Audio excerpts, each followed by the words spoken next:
Hello students, आप सभी का बहुत बहुत स्वागत है इस इम्पॉर्टेंट वीडियो में। इस वीडियो में हम आप लोगों के लिए एक इम्पॉर्टेंट चीज़ लेकर के आए हैं और वो इम्पॉर्टेंट चीज़ है आंसर की। आज क्लास 9th का एग्ज़ाम हुआ है, यानी कि 11 मार्च को क्लास 9th का एग्ज़ाम हुआ है और एग्ज़ाम का आंसर की इस वीडियो में हम आप लोगों को बताने वाले हैं।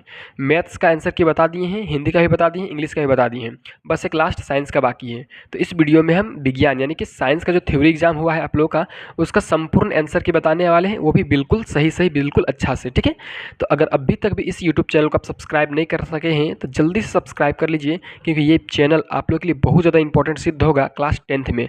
क्लास 10th का इंपॉर्टेंट क्वेश्चन से लेकर के ओरिजिनल वीकली टेस्ट का क्वेश्चन से लेकर के वायरल क्वेश्चन से लेकर के सारा चीज़ आप लोग को मिलेगा। तो चलिए अब वीडियो को शुरू करते हैं और फटाफट से आप लोग का आंसर बता देते हैं। तो कुछ पहला पेज आप लोग का इस प्रकार से ही होगा। ठीक है, देखिए पहला क्वेश्चन है, गति का सबसे साधारण प्रकार है सरल रेखीय गति। ऑप्शन नंबर सी सही होगा। चलिए अगला क्वेश्चन 2 नंबर, शून्य का मान हो सकता है तो विस्थापन। ठीक है ना, शून्य किसका मान हो सकता है तो विस्थापन का। ऑप्शन नंबर बी सही होगा। चलिए 3 नंबर का है, कौन ग्राफ असमान चाल को दर्शाता है, तो ऑप्शन नंबर सी में जो ग्राफ दिया है वो वाला। ठीक है, ऑप्शन नंबर सी सही होगा। चलिए अगला क्वेश्चन देखिए 4 नंबर, निम्न में से किसे जड़त्व का नियम भी कहते हैं, तो ए नंबर यानी कि गति के प्रथम नियम को हम लोग किसे क्या कहते हैं, जड़त्व का नियम भी कहते हैं। ठीक है, चलिए क्वेश्चन नंबर 5 देखते हैं, 24 केजी द्रव्यमान की वस्तु पर 96 न्यूटन का बल लगाने से उत्पन्न त्वरण होगा, क्या हो जाएगा।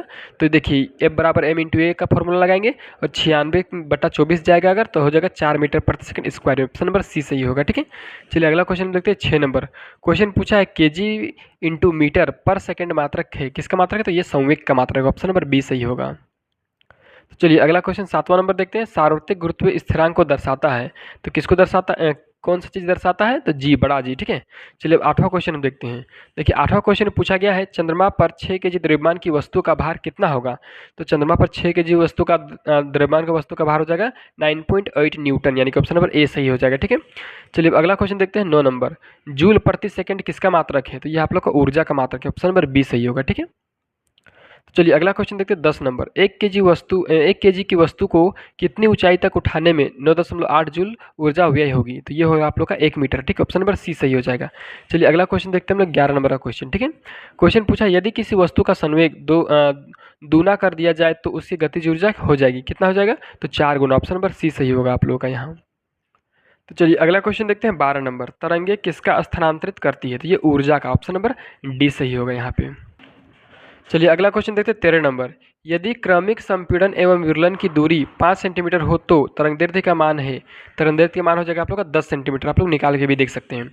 चलिए अगला क्वेश्चन देखते हैं 14 नंबर का क्वेश्चन। ठीक है, क्वेश्चन बोल रहा है, निम्न में से कौन पदार्थ नहीं है, तो कौन पदार्थ नहीं, यानी कि विचार यहाँ पर ऑप्शन नंबर सी में जो दिया है वो पदार्थ नहीं है, यानी कि 14 का सही आंसर होगा ऑप्शन नंबर सी। ठीक है, चलिए अगला क्वेश्चन देखते हैं हम लोग 15 नंबर क्वेश्चन, बोल रहा है तापक्रम का एसआई मात्रक क्या है। अगर मात्रक बोलता तो डिग्री सेल्सियस भी होता, लेकिन यहाँ खाली डिग्री दिया है, तो अब इसका सही आंसर होगा ऑप्शन नंबर डी केल्विन। ठीक है, चलिए अगला क्वेश्चन है 16 नंबर, गैस का द्रव में परिवर्तन कहलाता है, क्या कहलाता है, तो इसको हम लोग संघनन बोलते हैं, यानी कि ऑप्शन नंबर सी सही होगा।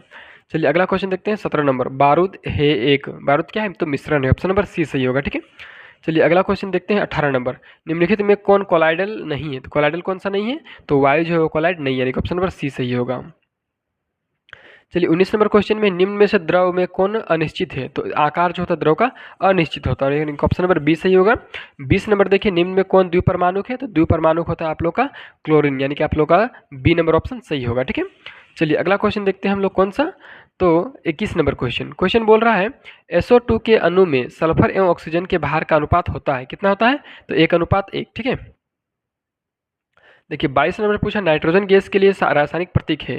देखिए नाइट्रोजन गैस बोला है, नाइट्रोजन तत्व बोलता तो N होता, लेकिन यह नाइट्रोजन गैस बोला है इसलिए N2 होगा। ठीक है, चलिए अगला क्वेश्चन देखते हैं 23 नंबर, 0.5 मोल CO2 का द्रव्यमान होगा, तो CO2 का आणविक द्रव्यमान निकाल लीजिए और उसको भागा दे दीजिए 0.5 से, आएगा 22.0 ग्राम। ठीक है, यानी कि ऑप्शन नंबर ए सही हो जाएगा। ठीक है, चलिए अगला क्वेश्चन में देखते हैं 24 नंबर, 24 नंबर बोल रहा है उत्कृष्ट गैसों की संयोजकता कितनी होती है, तो 0 होता है, यानी कि ऑप्शन नंबर डी सही होगा।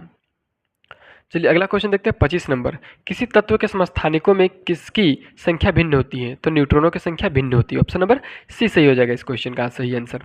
अगला देखिए 26 नंबर, निम्न में से कौन सा इलेक्ट्रॉनिक विन्यास विद्युत धनात्मक तत्व का है, तो विद्युत धनात्मक तत्व का है 2, 8 और 2, यानी कि ये मैग्नीशियम का है। ठीक है, चलिए अगला क्वेश्चन चलते हैं हम लोग 27, गुणसूत्र बने होते हैं किससे, तो DNA से, यानी कि ऑप्शन नंबर ए सही हो जाएगा। चलिए अगला क्वेश्चन देखिए 28 नंबर। प्रोटीन संश्लेषित होती है, किस में संश्लेषित होती है? तो राइबोसोम में, यानी कि ऑप्शन नंबर ए सही हो जाएगा इसका।